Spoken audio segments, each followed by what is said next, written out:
Labour veterans have attacked virtue signalling young Tories after they opposed a £3,000 pay rise for MPs. As millions of people are out of work due to the coronavirus and the worst recession in history is looming, MPs are expected to get a 4.1% salary increase. This would boost their salaries from £81,932 to a staggering £85,232. This is almost 3 times median annual pay in the UK, which stands at £31,461, according to official figures. Despite the pay rise being recommended by the Independent Parliamentary Standards Authority, IPSA, Boris Johnson has opposed it. His official spokesman said, "MP salaries are obviously decided by an independent body, but given the circumstances, the Prime Minister doesn't believe MPs should be receiving a pay rise." Dehenna Davison, MP for Bishop Auckland, and 40 Tory newcomers have led the brigade to stop the outrageous pay rise to show solidarity with the public.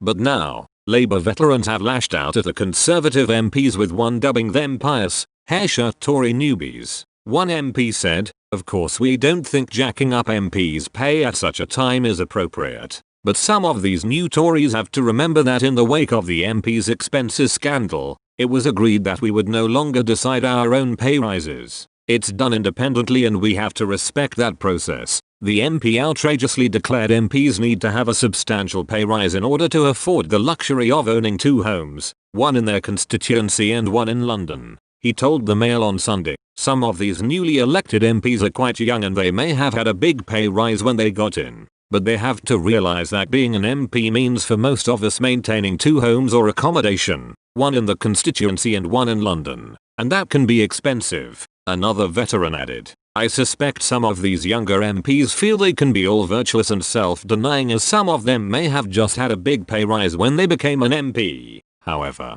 a number of Tory MPs have argued a pay rise at this time would be inappropriate and back Mr Johnson's rejection of the IPSA recommendation. Labour leader Sir Keir Starmer has also agreed MPs should not have a £3,000 pay rise and argued the money should be given to key workers. Ms Davison added, "With some public sector workers having their pay frozen, it's a no-brainer that we as MPs should have ours frozen." While Tory MP Richard Holden argued, the only public sector pay rise Labour MPs are really interested in is their own. The median annual pay for full-time employees stood at £31,461 for the tax year ending the 5th of April, 2020, according to the Office for National Statistics. The expert said this was a 3.6% increase on the previous year, but warned annual pay estimates have been largely unaffected by the pandemic. Due to the coronavirus pandemic, millions of people have been unable to go to work as businesses shut up and down the country.